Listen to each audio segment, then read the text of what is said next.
Бәріне сәлем, бізде бүгін микробиология сабағы. Соның ішінде біз кластридиярды өтетін боламыз. Кластридиум перфингенс, оны біз скетч арқылы талдайтын боламыз. Скетчи ол микробиологияны өте жеңіл түрде үйренуге арналған әдіс. Соны біз қазір қысқаша 5 минуттық видеомен осы кластридия перфингенсті жаттап түсініп кетеміз. Кластридия перфингенс, оны біз сипаттау үшін картинаны аламыз, біз оны талдайтын боламыз. Ең бірінші, кластридиум перфингенс ол грамм оң бактерия екенін ескеру қажет.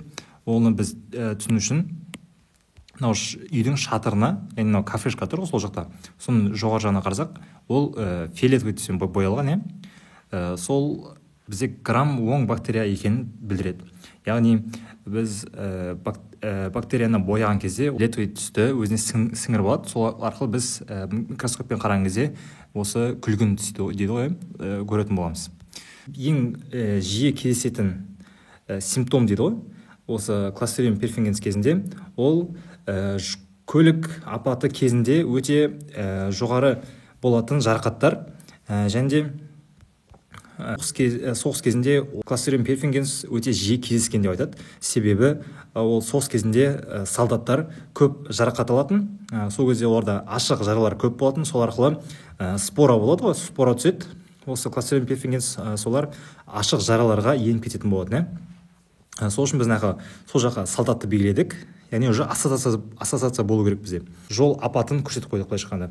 Сол арқылы апат кезінде ашық жаралар арқылы осы кластридиум перфингенстің тарайтынын белгіледік. Келесі кезекте ол спороформинг дейді. Яғни кластридиум перфингенс спора түсетін бактерия. Яғни қолайсыз жағдай кезінде спора түсу арқылы өзін қорғай алады. Мына жерде spore found in soil, топырақта олар былайша айтқанда өмір сүре алады. Яғни топырақтың астында өздеріне анаэробты бактерияға бұл, сол топырақтың астында өзінде қолайлы жағдай туғыза алады. Облигатный анаэроб. Мына жерге противогаз қойып қойдық, яғни анаэробты бактерия екенін білдіреді. Мына жерге біз мотоциклді қойып қойдық. Оқта бір жол апаты болды. Яғни жарадан біз ашық жарадан газды гангренаны байқаймыз. Ол қалай пайда болады?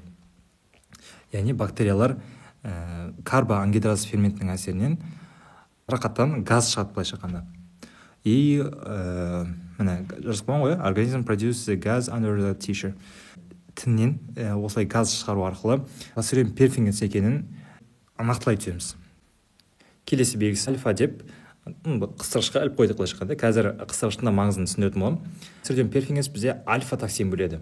Альфа токсинінің ішіндегі именно лецитин азаны бөледі. Ол бізде фосфолипаза тін жасуша болады ғой, жасушаның бізде фосфолипидті қабықшасы болады. Фосфолипидті қабықшасының фосфолипидтеріне әсер етеді токсин. Цеп дейді ғой. Фосфолипидті цеп, мына қызымен белгілеп қойдық. Соны ол бұзатын болады. Яғни ол бұзылған кезде жасуша ыдырайды, немесе эритроцитте мысалға алуға болады. Эритроцитте ол дәл осы секілді оның сыртқы қабықшасы болады. Сол сыртқы қабатын бұзу арқылы гемолиз тудырады, и соның әсерінен бізде гемолитикалық анемия пайда болады. Гемолитикалық анемияны помидорлар арқылы мысал келтірген.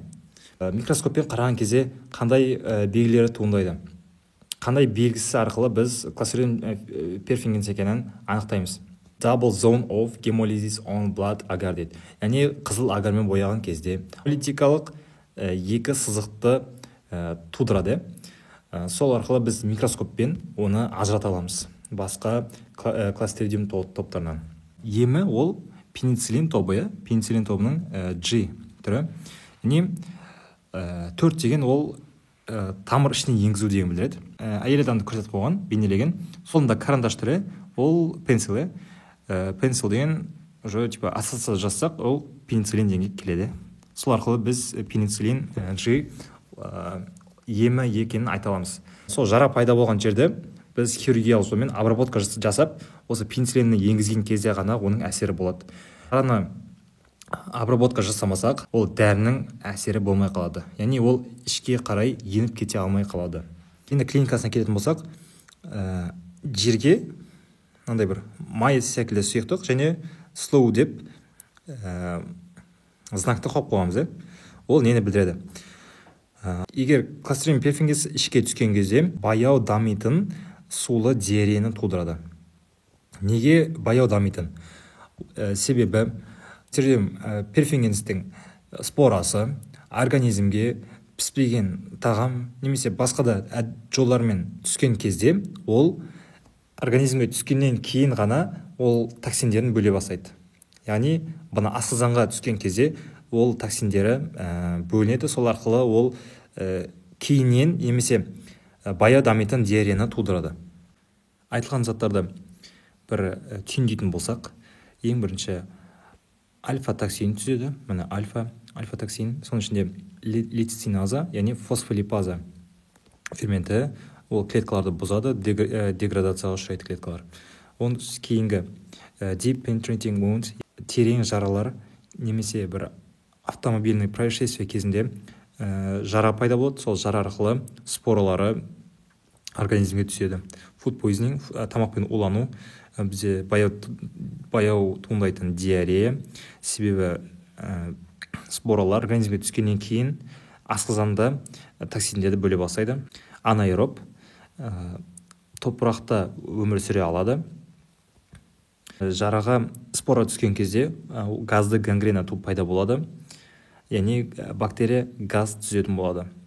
Гемолитикалық анемия тудырады, спора түзеді, және емі пенициллин G арқылы микроскоппен қараған кезде гемолитикалық екі сызықты қарауға болады, қызыл агармен қараған кезде.